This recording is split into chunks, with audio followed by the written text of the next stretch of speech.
Good morning, everyone. We're getting to. We are learning Mishnah Bava Kamma, Parak Gimel, Chapter 3, Mishnah Aleph, Mishnah 11. Okay, so we will just read quickly from the beginning of the Mishnah, which is the part that we did yesterday. Shar Shayaredif Achar Shar Achar Behuzak.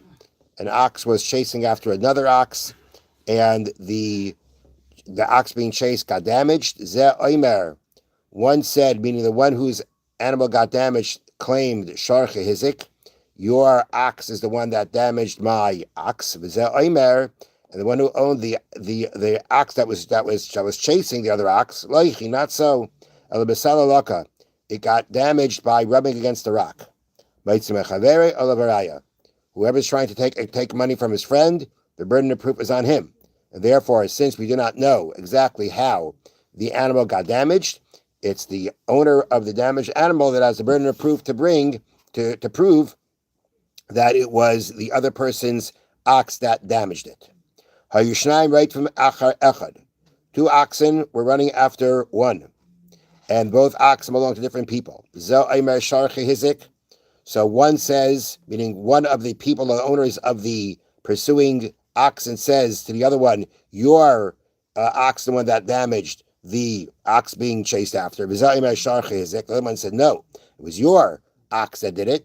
Shnei and Pturin, they're both exempt because the burden of proof again is going to have to be on the person who got damaged, because each time he goes over to demand payment from one, the other one says it wasn't mine, it was the other's. Now, if both of the pursuing animals belong to one person, Shneim Chayavin, both animals will be liable. Both animals will be obligated, so to speak, or collected from for the damage. This is where we got up to yesterday, and this is the continuation. So we have a case where you've got two animals. Where you have two animals belonging to one person. They were chasing after a third animal, and the third animal got damaged by, we don't know which one, but by one of them. And since they belong to the same person, so therefore, basically, the payment would be coming from any one of them. Now, the case is again that we're talking about where both animals were a tam.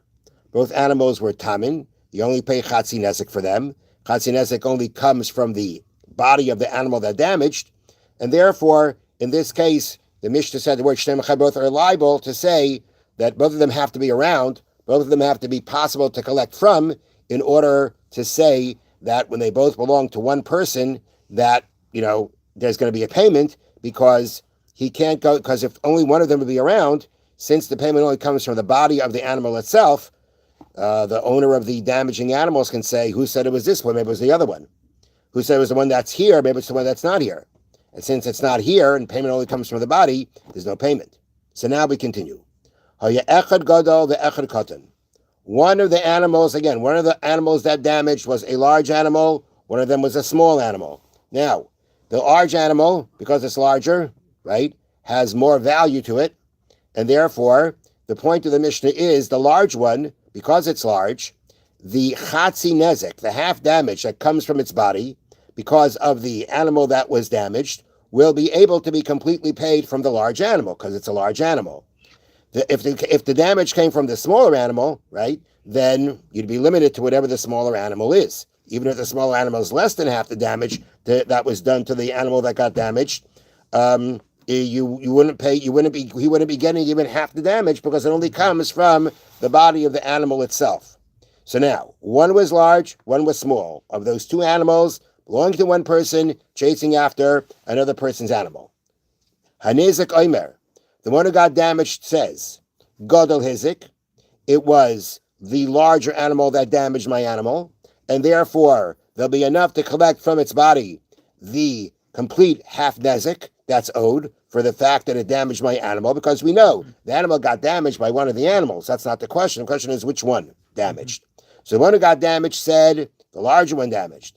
And the damager, meaning the owner of the animal that did the damaging, he says not so. It's the smaller one that did the damage.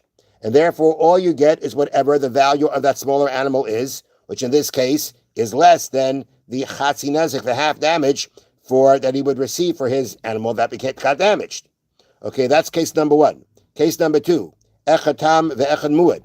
One of the animals was a tam, one of them was a muad. Right, so we know if the animal if the damaging animal was a tam, meaning it did not develop the habit, and the payment is only half the nezek, it only comes from the body of the animal. If the animal that damaged was a muad, it already had become the nature for it to damage, and the owner now has to pay the complete damage. Doesn't come from the body of the animal, comes out of his pocket. He has to pay the nezek shalem let's pay the full damages, even beyond the animal itself. So a nizik oimer, the one who got damaged said muad hizik. The one that damaged my animal was the muad, and therefore you have to pay nezek shalem. You have to pay the full damage. The mazik says loiki, not so. The tam hizik. It was the animal that did the damaging was the tam, and therefore how much does he have to pay? Chatzi nezek, only half the damage. So in both these cases, where the person who got the damager claims, in the first case it was a smaller animal, in the second case the one who owned the animal that damaged claims it was the tam. The rule is, if you want to take money from your friend, the burden of proof is on you, and therefore in this case the nizik, one who got damaged, is going to have to prove what he's going to have to prove. That in the first case it was a larger animal that did the damaging. In the second case it was the muad that did damaging. Now there is a very interesting point to be made here, and that is the following. So we have a case. Let's just take the second case. Second case, the one who got damaged said it was the muad, and the one who owned the damaging animal said it was the tam. So according to the one who got damaged, you owe me the full damage because it was the muad animal that did the damaging.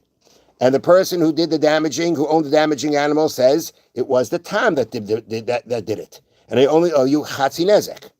So we say, the one who got damaged has a burden of proof to prove that it was the muad. Okay? Now, let's assume he doesn't have proof. So he doesn't have proof. Typically, you have to have witnesses for it. Doesn't have witnesses for it.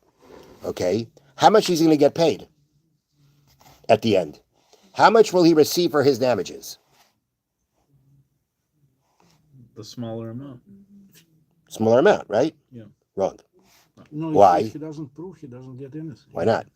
The other guy admitted that the time did the damaging. The argument was it the muad that did the damaging, or was it the time that did the damaging? But the halacha is he won't get anything, because even though the Bartanur points out that even though you have, the person who was the owner of the damaging animals admitting that he's obligated, right? He's admitting that he's admitting that his animal did the damage, right? But the person who got damaged, what did he say? He said, no, it wasn't that animal. It was the other animal. So he basically gave up. He basically relinquished his claim for the other animal. If he says that it was the other animal who did it, then at the end of the day, he's saying, no, it's not this one, it's this one. And if he's doing that, he's relinquishing any kind of claim for what that animal does. Yeah. So therefore, the halacha is going to be that at the end, he's not going to get anything. Yeah. Now, the truth is, I just made a mistake, because I gave the example about when the argument was it the muad or the tam? Now, if you admit that your tam animal damaged and you're paying and you pay chatzi nezek is a knas. If you admit that your animal damaged, then you're pater. Mm. No, you're pater. Pater from the whole thing? You're pater from your payment of chatzi nezek. If you hold chatzi nezek as a knas, then you're going to be pater.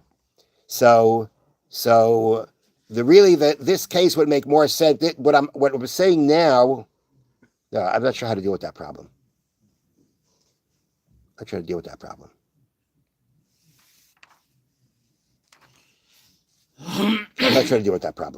But that's what the Bartanura says. Even if the other person admits that he owes you something, whether it's the case of the larger and the smaller, or the muad and the tam, at the end of the day, if you argue and you say it wasn't the tam, it was the muad, it wasn't the smaller animal, it was the larger animal, you basically relinquish your claim for anything that could come from the other animal, for the animal that you said didn't do it. Okay, now, all right, we'll stop here. Continue tomorrow, Mitzvah Shem. Yeah. Of course. That means you're gonna have to come back to